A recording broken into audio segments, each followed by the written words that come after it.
నమస్తే, welcome to voice monkeys media. ఈరోజు మనతో పాటు ఒక కొత్త డైరెక్టర్ ఉన్నారండి. ఈ రోజుల్లో మనందరికీ తెలిసిందే, ప్రస్తుత కాలంలో ఏంటంటే చిన్న సినిమాల హవా నడుస్తోంది. కంటెంట్, కథాంశం ఉంటే కనుక ప్రేక్షకులు నీరాజనాలు పడుతున్నారు. సినిమా ఏదైనా నచ్చితే చాలు, ఆ కథ నచ్చితే చాలు, దాన్ని ఒక హైప్కి తీసుకువెళ్తున్నారు. మరి అలాంటి డైరెక్టర్ విజయ్ సాగర్ గారు మనతో పాటు ఉన్నారు. సో ఆయన్ని అడిగి అసలు సినిమా విశేషాలు ఏంటి అనే విషయాలు తెలుసుకుందాం. హాయ్ అండి, ఎలా ఉన్నారు?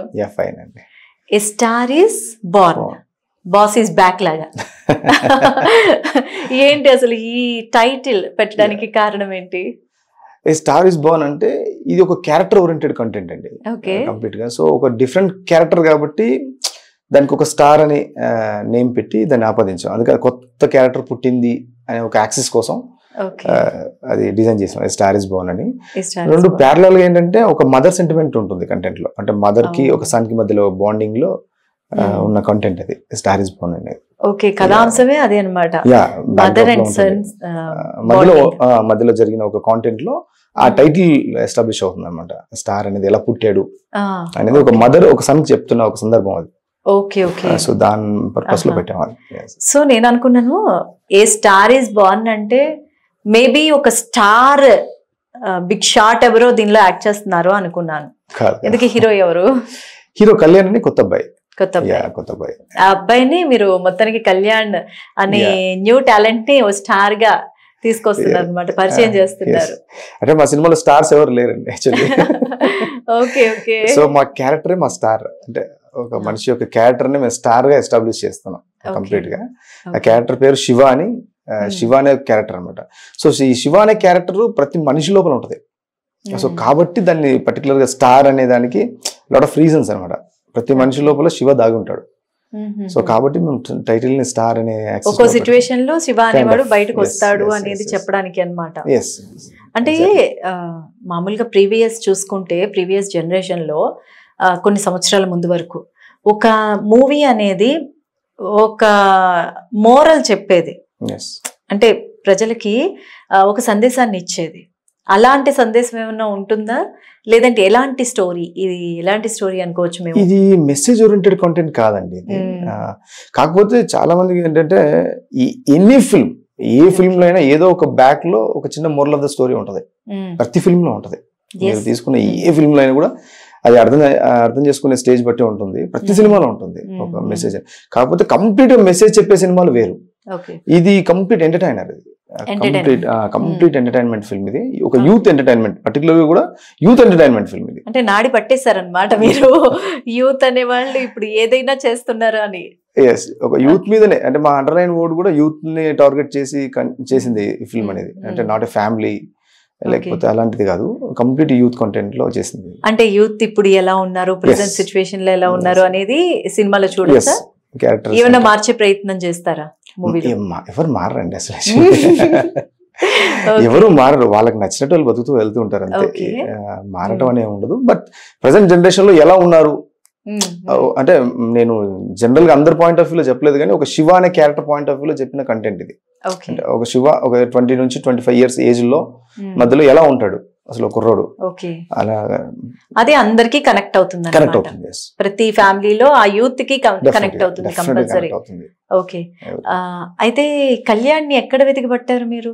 పోస్టర్ చూస్తుంటే ఒక రఫ్ లుక్ కదా, పైగా ఒక సిగరెట్టే డేంజర్ అంటారు, 3 సిగరెట్లు పెట్టారు మీరు. ఏంటి పోస్టర్ లో మీనింగ్ ఎలా అర్థం చేసుకోవాలి? అది 3 సిగరెట్ల కాంటెంట్ ఏంటంటే, ఒకటి ఫ్రెండ్షిప్, ఓకే, 2 లవ్, 3 లస్ట్. ఈ 3 ప్రెసెంట్ ఉన్న జనరేషన్ లో చాలా కాస్ట్లీ ఎమోషన్స్ యాక్చువల్లీ. ఈ 3 మిస్ అంటే ఏది మిస్ అయినా సిగరెట్ కి అంకితం అయిపోతారు, ఆడికిల్ అయిపోతాడు కంప్లీట్ గా. సో ఆ పాయింట్ ఆఫ్ వ్యూ లో love and lust and friendship అనే పాయింట్ ఆఫ్ వ్యూ ఒక కుర్రోడు, శివ అనే కుర్రోడు ఎలా తీసుకున్నాడు, సో ఎలా వాడుకుంటున్నాడు అనే పాయింట్ ఆఫ్ వ్యూ లో డిజైన్ చేసింది అనమాట. సో అందుకనే 3 సిగరెట్లను పెట్టాల్సి వచ్చింది. అదే చాలా రఫ్ క్యారెక్టర్, పోస్టర్ చూస్తుంటే డిఫరెంట్ లుక్ లో ఉంది. పైగా ఈ 3 సిగరెట్లు అనేది అసలు ప్రతి ఒక్కళ్ళు మాట్లాడుకునే, ఎందుకంటే ఫ్రెండ్షిప్ అనేది జనరల్ గా మనం నవ్ డేస్ ఫ్రెండ్షిప్ లేకపోతే ఉండలేరు. సో లవ్ ప్యారలల్ గా లస్ట్, ఈ 3 హ్యాండిల్ చేస్తూ ఉంటారు అనమాట. సో ఈ మూడింటిని వాడు ఎలా హ్యాండిల్ చేస్తున్నాడు. సో ఒక కుర్రోడు, ఒక 20-25 ఇయర్స్ ఏజ్ ఉన్న ఒక కుర్రోడు శివ ఎలా హ్యాండిల్ చేస్తున్నాడు అనే దాని మీద మెయిన్ కథ. ఎందుకు సక్సెస్ అవుతాడా కుర్రోడా? డెఫినెట్ గా యంగ్స్టర్స్ ఎప్పుడు సక్సెస్ అవుతూనే ఉంటారండి. 100% సక్సెస్ అవుతూనే ఉంటారు. అంటే దాని వల్ల వాడికి ఏం ప్రాబ్లం అయింది, లేకపోతే వాడు ఏమైనా ప్రాబ్లం చేశాడా ఏంటి అనేది మీరు ఇంటర్ ఫిల్మ్ లో చూస్తారు. అంటే ఎలా వాడుకుంటున్నాడు అనేది నేను క్లియర్ చెప్తున్నా.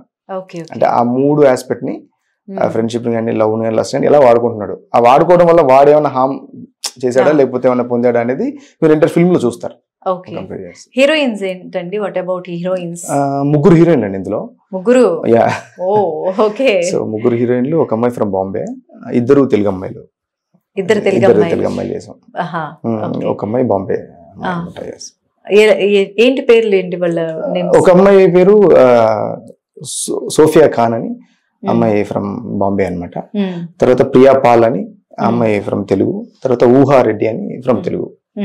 సో 3 క్యారెక్టర్లు. సో ఒకప్పుడు తేజ గారు ఏదన్నా మూవీలో కొత్త వాళ్ళని పరిచయం చేస్తే వాళ్ళకి ఉన్న బలంగా ఒక ఇమేజ్, స్టార్డమ్ వచ్చేసేది కదా, అలాగే వీళ్ళకి కూడా రావాలి ఖచ్చితంగా. కొత్త వాళ్ళని ఎప్పుడు ఎంకరేజ్ చేస్తూనే ఉంటుంది ఇండస్ట్రీ. ఎప్పుడు ఆడియన్స్ కొత్తదనం కోరుకుంటూనే ఉంటారండి. అది హ్యూమన్ బాడీలోనే ఉంటది. కొత్తదనం కోరుకోవడం అనేది హ్యూమన్ బాడీలో ఎప్పుడు ఉంటది. బాగుంటే ఆబ్వియస్ గా ఆడియన్స్ దాన్ని కనెక్ట్ చేసుకుంటారు. ఇప్పటివరకు ఈ మూవీ నుంచి 2 సాంగ్స్ రిలీజ్ అయినట్టున్నాయి కదా, మరి ప్లానింగ్ ఎప్పుడు? మూవీ రిలీజ్ ప్లానింగ్ ఎప్పుడు? నెక్స్ట్ మంత్ ఎండింగ్ అనుకుంటున్నాం. ఇప్పుడు RR వర్క్ జరుగుతుంది. ఒక 2 సాంగ్స్ లాంచ్ చేసాం. ఒకటి గాడ్ సాంగ్, ఒకటి డెవిల్ సాంగ్ అని లాంచ్ చేసాం. ఒకటి దేవుడు సాంగ్, ఒకటి రాక్షసుడి సాంగ్, రాక్షసుడి సాంగ్ లాగా. సో మీకు ఆ టైటిల్ సాంగ్ చూస్తే అర్థం అయిపోతుంది క్యారెక్టరేషన్ కంప్లీట్ గా ఎలాంటి క్యారెక్టరేషన్ ని హ్యాండిల్ చేశాడు. అసలు ఆ సాంగ్ లో అయితే దెయ్యం సాంగ్ అంటున్నారు కదా, డెవిల్ సాంగ్ కదా. ఆ డెవిల్ సాంగ్ లో ఆ వర్డ్స్ గానీ మంచి నాటు పదాలు రాసినట్టున్నారు. కొంచెం రాగా ఉంటుంది సాంగ్ కంప్లీట్ గా. అంటే కమర్షియల్ ఫార్మాట్ లో ఉంటుంది, కాకపోతే కొంచెం లైన్ దాటి రాసాం. నవే డేస్ లాంగ్వేజ్ కూడా వేరియస్ దాటిపోయింది. యాక్చువల్లీ మాట్లాడే విధానం కానీ, మాట్లాడే స్టైల్ కానీ కంప్లీట్ గా మారిపోయింది. సో నవే డేస్ కి మనం కనెక్ట్ అవ్వాలి ఆడియన్స్ కి. సో అంటే కొంచెం వాళ్ళు ఉన్న సెక్టార్ లోనే మనం రాయాలి. సో కాబట్టి అది విశ్వనాథ్ అని కొత్త కుర్రాడే అబ్బాయి, అతనితో రాయించాం సాంగ్. బాగా రాశాడు. అంటే దీనికి మళ్ళీ ఏమి అబ్జెక్షన్స్ రాలేదండి? అంటే ఆ వర్డింగ్స్ కి వాటికి ప్రెసెంట్ సెన్సార్ అవ్వలేదు కదండి. సెన్సార్ యూట్యూబ్ కి సెన్సార్ ఉండదు కాబట్టి ఏం ప్రాబ్లం ఉండదు. యూట్యూబ్ లోనే రిలీజ్ చేస్తారా సాంగ్స్? యూట్యూబ్ కంప్లీట్ గా. సో ఫిల్మ్ కి వెళ్ళినప్పుడు మాక్సిమం 90% రావనుకుంటున్నాను నేను. ఎందుకంటే ఆ క్యారెక్టరేషన్ చూస్తే, వాడు బిహేవింగ్ చూస్తే, ఎంటర్ ఫిల్మ్ చూస్తారు కాబట్టి వాళ్ళు అప్పుడు ఫైనల్ దాన్ని బట్టి జడ్జ్ చేస్తారని మేము అనుకుంటున్నాం. సరే, ఇప్పుడు డైరెక్టర్ మీరు, కొత్త వాళ్ళ మీరు? డెబ్యూ ఈ ఫిల్మ్ ఫస్ట్. ఇంతకు ముందు ఎక్కడన్నా ఎవరి దగ్గర చేశారా? నేను ప్రీవియస్ కొంతమంది డైరెక్టర్ దగ్గర చేశానండి. ఇంతకుముందు కరుణాకర్ గారి దగ్గర, కరుణాకర్ గారి దగ్గర, తర్వాత రసూల్ ఎల్లూరు గారి దగ్గర చేశాను కొన్ని రోజులు, దివాకర్ బాబు గారి దగ్గర కొన్ని రోజులు, కాదంబరి కిరణ్ గారి దగ్గర, ఇలా కొంతమంది డైరెక్టర్ దగ్గర వర్క్ చేశాను నేను ప్రీవియస్లీ. వాళ్ళ దగ్గర వర్క్ చేసి వాళ్ళ వర్క్ నంతా లాగేసుకొని సినిమా తీశారనమాట. Okay. And producer sir? Producer కొత్తతనం. నేను వన్ ఆఫ్ ద ప్రొడ్యూసర్, తను ఇద్దరు కలిసి చేసాం అనమాట. అయితే మీ దగ్గర బాగా డబ్బులు ఉంటాయి అన్నమాట. సినిమా తీస్తా కాబట్టి రిలీజ్ అయ్యాక వస్తాయి. ఆడియన్స్ అందరు కరెక్ట్ అయితే ఆ ఫిల్మ్ కి ఆబ్వియస్ గా మేము వెరీ కాన్ఫిడెంట్ గా ఉన్నాం. అంటే ఈ టైప్ ఆఫ్ కంటెంట్ లేకపోతే ఈ టైప్ ఆఫ్ క్యారెక్టరేషన్ ఫిల్మ్స్ ఈ రీసెంట్ టైమ్స్ లో చాలా తక్కువ మనం చూసినాయి. సో కాబట్టి జనాలకు కనెక్ట్ అవుద్దనే దానిలో ఉన్నాం మనం. అయితే ప్రమోషన్స్ మోడ్ లో ఉన్నారు ఇప్పుడు, స్టార్ట్ చేశారు. నేను మామూలుగా ఒకటి అడుగుదాం అనుకుంటున్నాను. ఇప్పుడు ప్రమోషన్స్ అనగానే మూవీస్ కి పిఆర్ టీము చాలా లక్షల్లో తీసుకుంటోంది. పైగా స్టార్ హీరోస్ కి అయితే మామూలుగా చేయట్లేదు. సో కొత్త సినిమాలకి పిఆర్ టీమ్ ని మెయింటైన్ చేయడము, ఇదంతా బడ్జెట్ తో కూడుకున్న విషయం. అట్ ద సేమ్ టైం ప్రజల్లోకి వెళ్ళకపోతే ఆ సినిమా పైన హోప్స్ ఎలా ఉంటాయో తెలియదు. మరి ఈ పిఆర్ విషయంలో మీరు ఏమైనా స్ట్రగుల్స్ ఫేస్ చేశారా? ఏంటి, ఎలా ప్లాన్ చేసుకుంటున్నారు అసలు? ఎంత పిఆర్ టీమ్ ఉన్నా, ఎంత పబ్లిసిటీ చేసినా, ఫైనల్ గా థియేటర్ వరకు రప్పించడం వరకే ఎనీ టీమ్ వర్క్ చేసేది. థియేటర్ రప్పించిన తర్వాత ఫైనల్ గా ప్రజల్లోకి అసలు మైండ్ లోకి ఈ మూవీ వెళ్ళాలి అంటే కంపల్సరీ చాలా రకాలుగా చేయాలి, చేస్తున్నాం. బట్ ఏంటంటే అన్ని డిపెండ్స్, ఫుల్ కమర్షియల్ యాక్సెస్ లో ఉంటాయి. ఈ పిఆర్ టీమ్ అనేది కూడా కంప్లీట్ ఏంటంటే పెద్ద హీరో అనుకోండి, ఈజీగా జనాల్లోకి వెళ్ళడానికి రూట్ మ్యాప్స్ ఉంటాయి. కొత్త హీరో కాబట్టి జనాల్లోకి వెళ్ళడానికి చాలా టైం పడుతుంది. సో దానికి మేము కొంచెం డిఫరెంట్ రూట్ మ్యాప్స్ ట్రై చేస్తున్నాం కొత్తగా. మేబీ అందుకే ఈ సాంగ్స్ కానీ ఇవి కానీ 1 by 1 రిలీజ్ చేస్తూ వెళ్తున్నాం. సో మాకున్న యాక్సెస్ లో అంటే I mean poster launch Raghavendra Rao గారు కానీ, ఇంకొక పోస్టర్ ఫరియా అబ్దుల్లా గారు కానీ మాకు కొంచెం సపోర్ట్ చేయడం వల్ల కొంచెం జనాల్లోకి వెళ్ళాం. ఫరియా అబ్దుల్లా గారు, తనికెళ్ళ భరణి గారు కూడా ఒక సాంగ్ రిలీజ్ చేశారు. శివుడి సాంగ్ తనే రిలీజ్ చేశారు అనమాట. వాళ్ళ బ్రదర్ రాశారు సాంగ్. సారీ, తనికెళ్ళ శంకర్ గారు, వాళ్ళ బ్రదర్ పేరు, తనే రాశారు సాంగ్ అనమాట. అది రిలీజ్ చేసాం. Different ways. అంటే ఇప్పుడు అంటే నవే డేస్ పబ్లిసిటీ మారిపోయింది, దాని స్టైల్ మారిపోయింది కాబట్టి ట్రై చేస్తున్నాం కొత్త రూట్స్ ని జనాల్లోకి వెళ్ళడానికి. మామూలుగా ఇండస్ట్రీలో కూడా కొత్త వాళ్ళని పెద్దవాళ్ళు అంటే ఆల్రెడీ సెటిల్ అయిన వాళ్ళు చిన్న చూపు చూస్తారు, వాళ్ళని కొంచెం రాకుండా ఉండడానికే చూస్తారు అని ఒక టాక్ అయితే ఉంది. అది ఎంతవరకు నిజమంటారు? మీరు అలాంటివి ఏమైనా ఫేస్ చేశారా? నేను ఎప్పుడు ఆ ఫేజ్ లో వెళ్ళలేదు. అంటే రాకుండా ఉండటం చూస్తారంటే ఏమో పెద్ద నాకు అంత నాలెడ్జ్ లేదు దాని మీద. ఎవరు ఇంకొకరిని రాకుండా ఉండడానికి అయితే చూడరండి.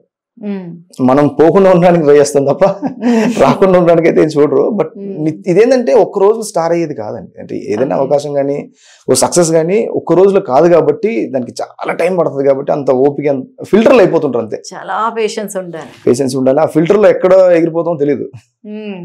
ఎన్నో ఫిల్టర్లో ఏదో ఫిల్టర్లో ఎగిరిపోయే చాలా మంది ఎగిరిపోతారు. సో ఫైనల్ వరకు ఉండడం ఓపిక లేక ఒక టైం ఫేజ్ లోకి డిపెండ్స్ లాట్ ఆఫ్ ప్రాబ్లమ్స్. అది ఫైనాన్షియల్ ప్రాబ్లమ్స్ ఉండొచ్చు, కైండ్ ఆఫ్ రీజన్స్ వల్ల అయిపోతారు. ఒక డే 1 లోనే వస్తే సక్సెస్ వస్తుంది, లేకపోతే డే 1 లోనే వస్తేనే ఒక స్టార్ పిలిచి సినిమా ఇస్తాడు అంటే అది అవ్వదు కదా. ఎవరికో ఒకరికి అవుతుందేమో కానీ చాలా తక్కువ. ఓకే, మరి ఈ movie star is Born movie అసలు లొకేషన్స్ ఏంటి, ఎక్కడ అయింది, ఏ ఊళ్ళల్లో అయింది ఏంటి? ఇది వనపర్తి అని ఒక ఏరియాలో జరిగిన కాంటెంట్ అండి. ఇది ఏ డిస్ట్రిక్ట్ అండి? వనపర్తి డిస్ట్రిక్ట్. ఇప్పుడు అంటే ఇంతకుముందు ఉమ్మడి పాలమూరు జిల్లా, ఇది ఉమ్మడి మహబూబ్నగర్ జిల్లా అనేవాళ్ళు. దాంట్లో వనపర్తి అని ఒక ఏరియా ఉండేది. ఇప్పుడు అది వనపర్తి అనే సపరేట్ డిస్ట్రిక్ట్ అది. సో వనపర్తి డిస్ట్రిక్ట్ లో జరుగుతున్న కథ, ఆ సరౌండ్స్ లో జరుగుతున్న కథ, ఆ లొకాలిటీ కథ, ఆ లోకల్ కంప్లీట్ షూట్ అంతా కూడా ఆ సరౌండ్స్ లోనే జరిగింది. వనపర్తి సోమశీల అని మీరు చూసే ఉంటారు, సంగమేశ్వర, ఆ సరౌండ్స్ లో జరిగిన కథ. సో షూట్ అంతా కూడా ఆల్మోస్ట్ అంతా అక్కడే చేసాం.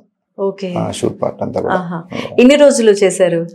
ఆల్మోస్ట్ ఒక 50 days చేసామండి కంప్లీట్. అంటే టోటల్ గా మీరు షూట్ చేయడానికి 50 days చాలా ఎక్కువ రోజులు చేసాం. అవునా? అంటే కంటెంట్ పెద్దది, బడ్జెట్ చిన్నది కానీ, చిన్న బడ్జెట్ ఫిల్మ్ కానీ కంటెంట్ పెద్ద కంటెంట్. డ్యూరేషన్ ఎంత అండి మొత్తం మూవీ? 2 hours 10 minutes అండి. 2 hours 10 minutes 35 seconds complete duration. 50 days పట్టింది? 50 days కంప్లీట్. ఒక 5 songs ఉంటుంది. అదే ఒక స్టార్ తో చేయాల్సిన సినిమా అండి. యాక్చువల్లీ ఒక స్టార్ కంటెంట్ ఉన్న సినిమా. సో కొత్త వాళ్ళతో చేసాం కాబట్టి. అంటే ఏ స్టార్ తో చేద్దాం అనుకున్నారు, ఏంటి ఆ కథ ఏంటి? యాక్చువల్లీ ఇది నేను యష్ తో చేద్దాం అనుకుని ప్లాన్ చేసిన కంటెంట్ ఇది. యష్ గారు చేస్తుంటే అసలు ప్రమోషన్స్ అన్ని ఒక లెవెల్లో ఉండేవి, మీరు కూడా ఒక లెవెల్లో ఉండేవాళ్ళు. మేబీ మేము మీ వెనకాల పరిగెట్టాల్సి వచ్చేది కదా. అలానేం కాదు, కాకపోతే మేము యష్ తో ట్రావెల్ చేసింది బిఫోర్ కేజీఎఫ్, గూగ్లీ టైంలో. ఐ థింక్ గూగ్లీ అంటే 2013 ఆ పీరియడ్ లో అనుకుంటాను. నేను అప్పుడు బెంగళూరులో ఉండేవాడిని. సో అప్పుడు యష్ కి చెప్తే కథ నచ్చి నేను వర్కౌట్ అవ్వలేదండి. యాక్చువల్లీ అంటే మెటీరియల్స్ అవ్వాల ఆ టైం పీరియడ్ లో. మీరు అంటున్న రఫ్ క్యారెక్టర్ కి యష్ గారు అసలు మామూలుగా కనెక్ట్ అయిపోతున్నారు. ఆ బియర్డ్ ఉంటుంది. అందుకని డే 1 నుంచి కూడా క్యారెక్టర్ ని డిజైన్ చేసుకుని ఉన్నాం కాబట్టి. సో ఆ ఫుల్ బియర్డ్, మీకు రగుడిష్ లుక్ కనపడుతుంది కంప్లీట్. ఈ కళ్యాణ్ గారి లుక్ లో కూడా యష్ గారి ఛాయలు ఉంటాయి. అవునవును. సో అందుకు ఆ లుక్స్ ఉంటాయి దాంట్లో. ఓకే, అది అవ్వలేదు అప్పుడు. అవనందుకు మళ్ళీ తెలుగుకి వచ్చి చేసాం కదా. సో కొత్త వాళ్ళతో చేసాం ఇక్కడ. ఓకే, మొత్తానికి లో బడ్జెట్ అన్నారు. చిన్న బడ్జెట్. ఇంకా అంటే ఈ మూవీ జర్నీలో ఏమైనా స్ట్రగుల్స్ ఫేస్ చేశారు? అబ్బా ఇంకా ఆపేద్దాము అన్న సిచ్యువేషన్ ఏమైనా ఎదురైందా మీకు? ఆపేద్దామని ఎప్పుడు అనుకోలేదండి. కాకపోతే లాట్ ఆఫ్ స్ట్రగుల్స్ ఉంటాయి మాకు. ఎవ్రీ డే స్ట్రగులే, షూటింగ్ ఎవ్రీ డే స్ట్రగులే ఉండేది మాకు. కంప్లీట్ గా ఎంటైర్ ఫిల్మ్ ఎండింగ్ వరకు కూడా. కాకపోతే మాకు ఇష్టం కాబట్టి, ఇండస్ట్రీలో నుంచి చాలా నుంచి ఉన్నాం కాబట్టి, అంటే డైరెక్షన్ అంటే ఇష్టం కాబట్టి ఆ ఇష్టంలో ఇవన్నీ ఎగిరిపోయినాయి అంతే. ఓకే, కంప్లీట్ గా. ఇండస్ట్రీలో ఎంత సంపాదించారండి? ఇండస్ట్రీలో సంపాదించే ఉంటుంది, పోగొట్టుకోవడమేనంటారా? పోగొట్టుకోవడం కూడా కాదు, కానీ సంపాదించడం అనేది క్రేజ్ వచ్చిన తర్వాత, యూ హ్యావ్ ద, అంటే ఒక ఇమేజ్ వచ్చిన తర్వాతనే ఏం మొదలవుద్ది యాక్చువల్లీ సంపాదన. అంటే ముందు వరకు పోతూ ఉంటాయా అంతే, బతకడానికి మాత్రమే ఒకటి అవుద్ది అంతే.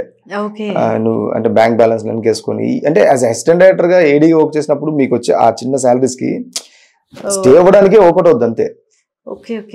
ఒక డెబ్యూ డైరెక్టర్ అయినా కూడా జస్ట్ స్టే అవ్వడానికి ఒకటి అవుద్ది తప్ప మీరు ఫైనాన్షియల్ గా ఒక స్టేజ్ ఏమి ఉండదు. మళ్ళీ సక్సెస్ అయితేనే ఏదైనా ఒక చిన్న ఫేజ్ ఉంటది any director. I think Karunakar గారి దగ్గర చేశారన్నారు కదా, ఆయనతో మీ జర్నీ ఎలా అయింది? నేను అదే అన్నాను, ఇప్పుడు యష్ గారితో ట్రావెల్ చేసిన తర్వాత అది ఒకటి అవ్వలేదు. దాని తర్వాత నేను తెలుగు రావాల్సి వచ్చింది. మళ్ళీ వచ్చినప్పుడు అప్పుడు మళ్ళీ ట్రై చేసిన ప్రాసెస్ లో కరుణాకర్ గారి దగ్గర జాయిన్ అయ్యాను. ఎందుకంటే ప్రేమ అంటే వర్క్ చేశాను. ఎందుకంటే ప్రేమ అంటే రామ్ కొన్ని రోజులు వర్క్ చేశాను. ఎంటర్ ఫుల్ ఫిల్మ్ కూడా తమన్నా ఒక 3 షెడ్యూల్స్ వర్క్ చేశాను నేను. ఫైనల్ లో మళ్ళీ నాకు వేరే ఆఫర్ వస్తే అప్పుడు అదే కళ్యాణి గారు ఆవిడ ప్రొడ్యూస్ చేస్తారంటే, అవును వాళ్ళిద్దరు ఇష్టపడ్డారు, ఓల్డ్ కళ్యాణి గారు. ఆవిడ ప్రొడ్యూస్ చేస్తారంటే మళ్ళీ నేను బయటకు వచ్చాను.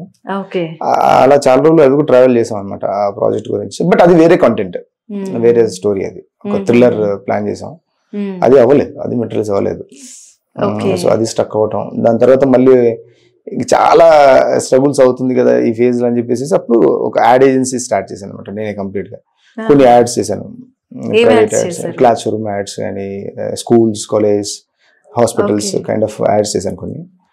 చేస్తున్న ప్రాసెస్ లో ఎక్కడో ఉంటుంది కదా, అంటే డైరెక్షన్ అనేది మైండ్ లో ఒకసారి వచ్చిన తర్వాత అది అంత ఈజీగా పోదు. అవును, ఒక ఫుల్ లెంత్ మూవీ చేయాలి. సో ఆ ప్రాసెస్ లోనే కొన్ని షార్ట్ ఫిల్మ్స్ చేశాను, యాడ్స్ చేశాను, కంటిన్యూ బిజీ ఉండేవాడిని. ఫస్ట్ థింగ్ ఏంటంటే నేను ఎవ్రీడే బిజీగా ఉండేవాడిని. సో ఖాళీ లేను నేను ఒక 7 years. సో బిజీగా ఉండేవాడిని. సో ఆ ఫైనల్ గా మళ్ళీ ఒక ప్రొడ్యూసర్ తో అంటే స్టోరీ చెప్పినప్పుడు బాగుంది, కంటెంట్ వర్కౌట్ అవుతుంది, మళ్ళీ మూవీకి వచ్చాను. ఓకే, అంటే మీరు యష్ గారితో జర్నీ చేసినప్పుడు, కరుణాకర్ గారితో అండ్ కళ్యాణి గారు ఇలాంటి వాళ్ళతో చేశారు జర్నీ అనేది. ఒక ప్రాజెక్ట్ అనుకున్నప్పుడు అంటే జనరల్ గా సినిమా ఫీల్డ్ ఏంటంటే అరచేతిలో స్వర్గం చూసినట్టే ఉంటుంది కదా. అంటే మాటలతోనే మనం అలాగే స్వర్గంలో తేలాడుతూ ఆ వర్క్ అంతా మన చేతుల్లోకి వచ్చినట్టు, ఆ డబ్బులన్నీ మనం గెయిన్ చేసినట్టు అనిపిస్తుంది. ఒకేసారి అవి మన చేతిలోకి వచ్చేంత వరకు, వర్క్ స్టార్ట్ అయ్యేంత వరకు అసలు చెప్పలేం కదా. నిజమే, అదే అన్నాను కదా, నేను అలాంటివి ఎన్ని ఫేస్ చేశాను. ఐ థింక్ నాకు తెలిసి ఉంటుంది. కన్నడలో 2 సార్లు ఆఫీస్ తీసి ఓక్ జరీ కూడా అయిపోయింది.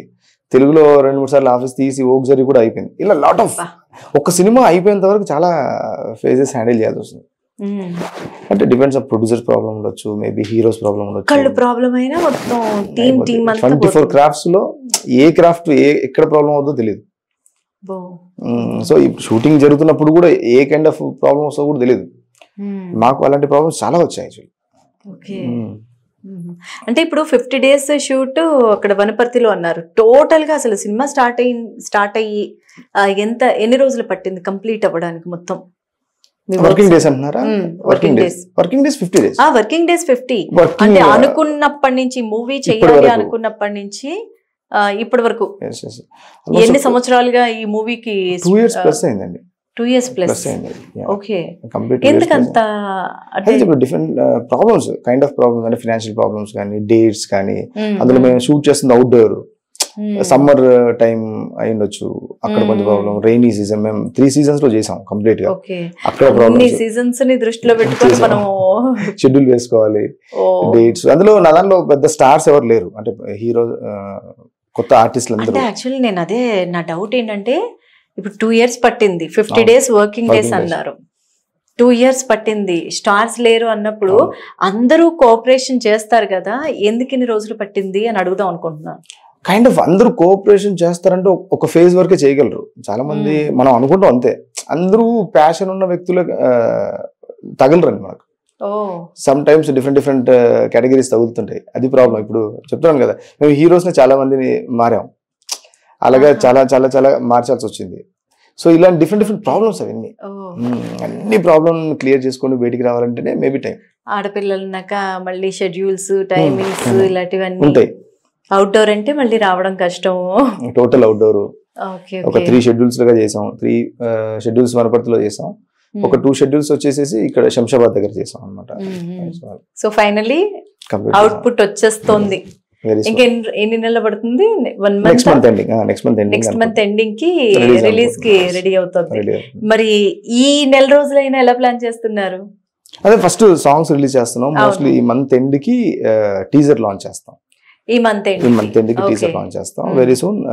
ఎవరి చేతుల మీదుగా అనుకుంటున్నారు? అనుకున్నాం, ఇంకా డిఫరెంట్ ప్లాన్స్ ఉన్నాయి ప్రాపర్ గా.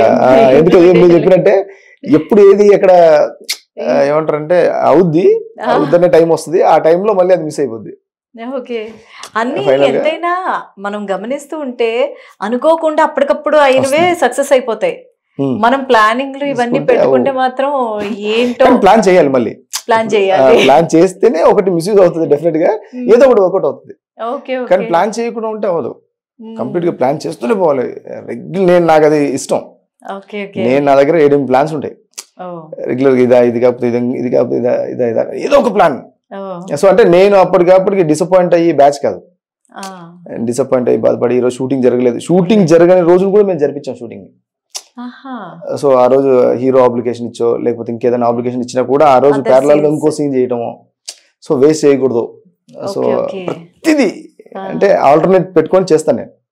అనిపిస్తుంది అప్పుడు 24 hours బదులు కొంచెం 48 hours ఉంటే బాగుండు రోజుకి అని టైం పరిగెడుతూ ఉంటుంది. ఎందుకంటే మేము అంటే ఇంకోటి మేము తీసుకున్నది కూడా హీరో అంటే సెంట్రిక్ కథ కదా, యాంటోగనిస్ట్ ఫార్మాట్ కంటెంట్ ఇది.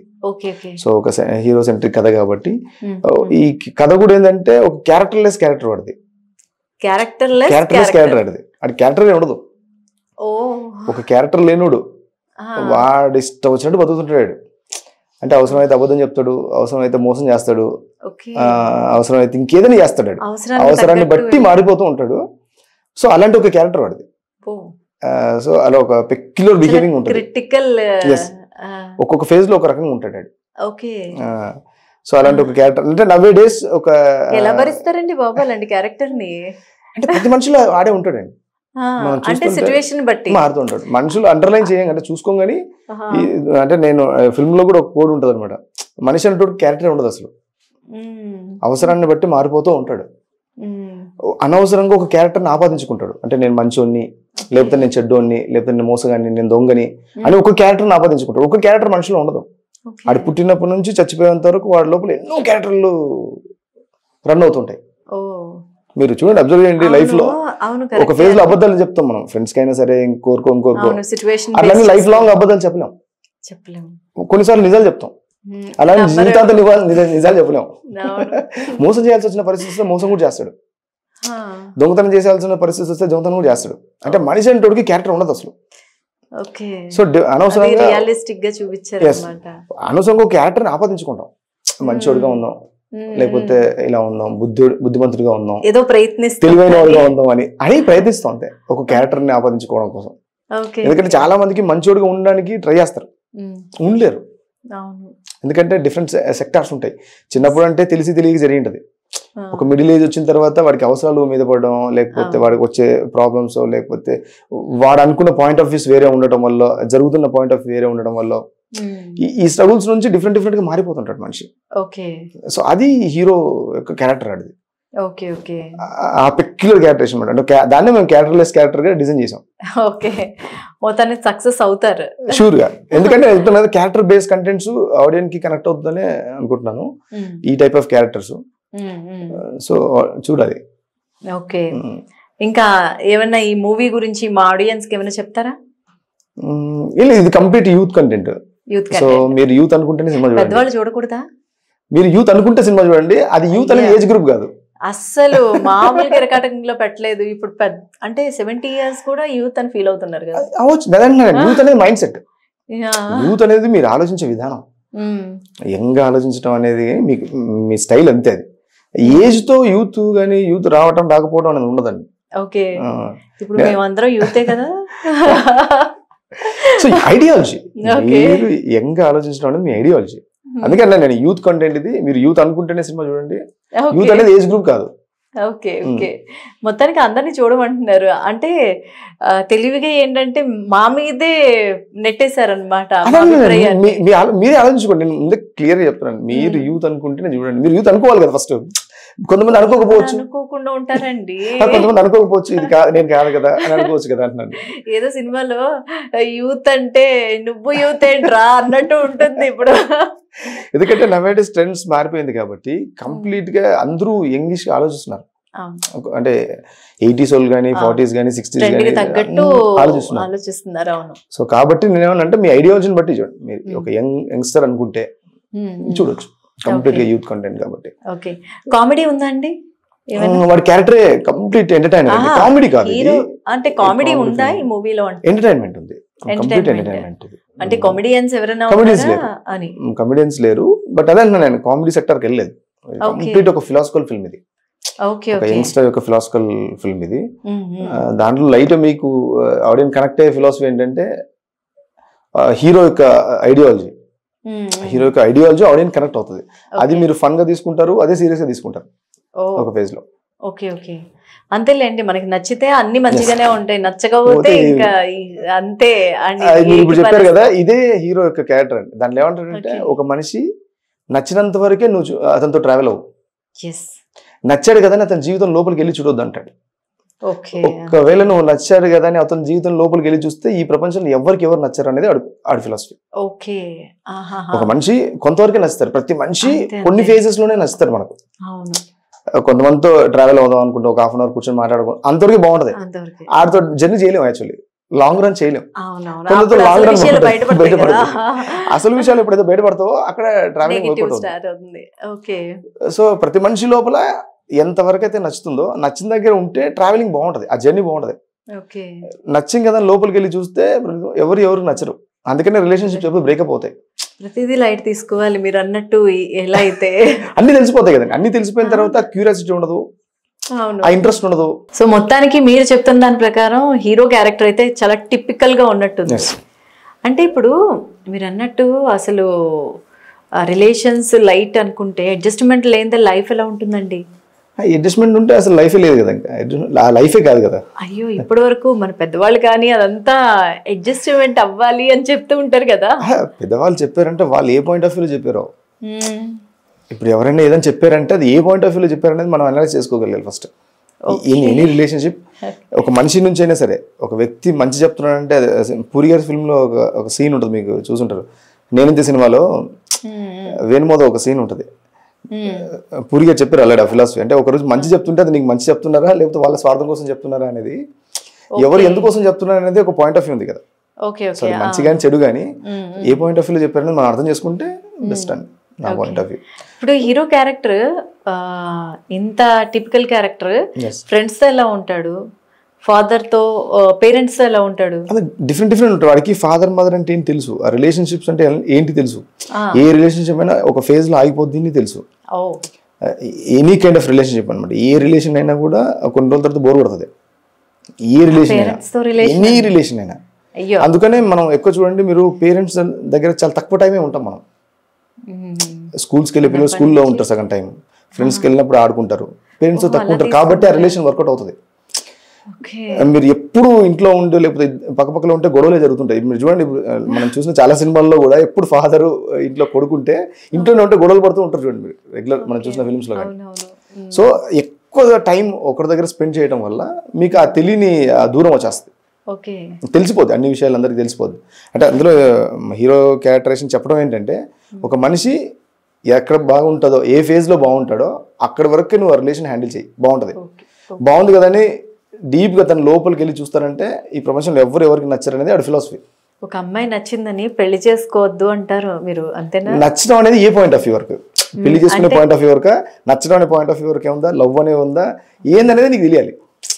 నచ్చడం అనే పాయింట్, లైఫ్ లీడ్ చేయాలంతా అనేది కూడా మనం ముందే, నచ్చడం అనేది ఏ పాయింట్ ఆఫ్ వ్యూ. అది ఇప్పుడు ఒక యంగ్స్టర్, ఒక కుర్రోడు అనుకోండి, వాడు 18 years లో ఒక అమ్మాయి నచ్చుతుందంటే వాడికి ఏ ఫేజ్ ఐడియాలజీ ఉంటుంది, అంటే ఏ ఫేజ్ మెచ్యూరిటీ ఉంటుంది వాడికి.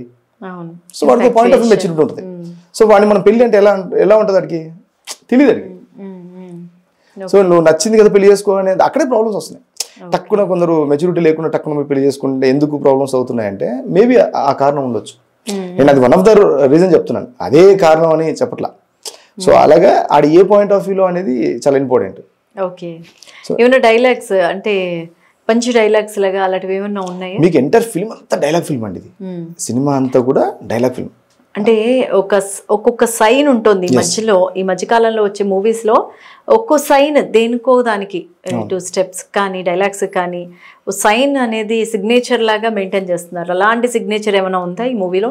సిగ్నేచర్ ఏం లేదండి, ఎందుకంటే సిగ్నేచర్ ఎందుకు పెట్టలేదంటే హీరో కావాలి మనకు. కమర్షియల్ ఆస్పెక్ట్ లో ఒక హీరో ఉంటే ఆ సైన్ వర్కౌట్ అవుతాయి actually general. Okay okay, cinema ఇంకా మనం అంటే టీజర్ ట్రైలర్ వేయలేదు కాబట్టి మనకు అది ఎస్టాబ్లిష్ చేయకూడదు యాక్చువల్లీ. వన్స్ టీజర్ ట్రైలర్ వచ్చినప్పుడు ఆడియన్స్ దాన్ని సైన్ గా రికగ్నైజ్ చేస్తారు. ఓకే, ఆ డైలాగ్ ని కానీ కంప్లీట్ డైలాగ్ ఫిల్మ్. టీజర్ ఎప్పుడు ఇంతకి మూవీ రిలీజ్ అయితే? నెక్స్ట్ మంత్, ఈ మంత్ లో టీజర్ వస్తున్నాం అన్నమాట. ఓకేనండి, చాలా బాగుంది. అంటే చెప్తుంటే ఏంటంటే చాలా డిఫరెంట్ ఫిల్మ్ అనేది అర్థమవుతుంది. అండ్ యూత్, మీరు అన్నట్టు యూత్ అంటే అందరూ 25 బిలో అలా అనుకోవద్దు, 50+ అయినా కూడా యూతే. రేపు చచ్చిపోతున్న ముందోడైనా వాడు యూత్ అని అనుకుంటే యూతే. ఎందుకంటే తను ఆలోచించడం నేను యంగ్, నా ఐడియాలజీ యంగ్ గానే ఉంటది అనుకుంటే తను వాడు యంగే. ఆ యూత్ మెంటాలిటీ అది.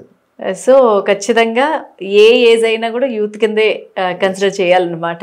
ఈ మూవీ చూసే వాళ్ళు ఖచ్చితంగా యూత్ అని ఆలోచించుకొని చూస్తే ఫీల్ అవుతూ చూడండి సినిమా. యూత్ అనుకొని ఫీల్ అవుతూ అంటే మా చిన్నతనంలో అలా చేసుంటే బాగుండేది, ఇలా చేసుంటే బాగుండేది, ఒక ఇమాజినేషన్ లోకి బ్యాక్ వెళ్ళిపోవాలన్నమాట. ఫ్యాంటసీ కంప్లీట్ ఒక యూత్ అనేది. అంటే ఇప్పుడు మీరు కుర్రోళ్ళు కూడా చూస్తుంటారు కదా, నేను ఇలా ఉండాలనుకుంటాడు బట్ ఉండలేకపోతాడు. ఉండలేకపోవడానికి lot of reasons, kind of family ఉండొచ్చు, రిలేషన్ ఉండొచ్చు, ఫ్రెండ్షిప్ ఉండొచ్చు, కైండ్ ఆఫ్ రీజన్స్ ఉంటాయి అనమాట. సో వీడు ఉంటాడు, శివ అనే క్యారెక్టర్ ఉంటాడు. సో ఇవి ఇలా ఉండాలి అని అందరూ అనుకుంటారు. సో కాబట్టి అందరికి నచ్చుతుంది అనేది. అంటే ఇప్పుడు ఒక పిల్లడికి తప్పు చేస్తున్నాడు అనుకోండి, తప్పు చెయ్యొద్దురా అని తల్లి చెప్తుంది. అవును, ఫ్రెండ్స్ కూడా ఒకవేళ అది తప్పు అంటే తప్పు అని చెప్తారు. మీరు అన్నది ఏంటంటే ఆడికి నచ్చినట్టు ఉండాలి, వీళ్ళ మాటలు ఏం పట్టించుకోకూడదు. వాడికి నచ్చినట్టు అనేది ఆడి పాయింట్ ఆఫ్ వ్యూ. తప్పు అనేది ఎవరు జడ్జ్ చేస్తున్నారు, ఎవరి పాయింట్ ఆఫ్ వ్యూ తప్పు అనేది. మదర్ కూడా తెలియదు అనుకోండి, మదర్కి ఒకవేళ ఇన్ కేస్ మీరు ఎంతసేపు ఏం చేశారు, మదర్ తప్పని ఇలా అంటుంది అంటున్నారు. మదర్కి ఏం తెలుసు తప్పని? మదర్కి తప్పు అనే ఇన్ఫర్మేషన్ ఎక్కడి నుంచి వచ్చింది? ఎవరో ఒకళ్ళు చెప్తే కదా. సో ఆ చెప్పిన వాళ్ళకి ఏం తెలుసు అది తప్పు రైట్ అని. సో ఇలా ఇంకా తనకి వేరియేషన్ ఆఫ్ రీజన్స్ ఉంటాయి. సో ఇక్కడ తప్పు ఒప్పు అనేది పాయింట్ ఆఫ్ వ్యూ. ఆ మదర్కి కొడుకు చేయడం నచ్చలే, ఆ యాక్టివిటీ కానీ కైండ్ ఆఫ్ అది నచ్చలేదు కాబట్టి తను రాంగ్ గా చెప్తుంది, ఇది రాంగ్ అని చెప్తుంది తను తనకున్న ఇన్ఫర్మేషన్ ప్రకారం. సో అలా. ఓకేనండి, మంచి ఇంట్రెస్టింగ్ గా ఉంది. A star is born. So different గా ఉంది మూవీ అయితే. అంటే మూవీ నేమ్ కూడా డిఫరెంట్ గా ఉంది యాక్చువల్లీ.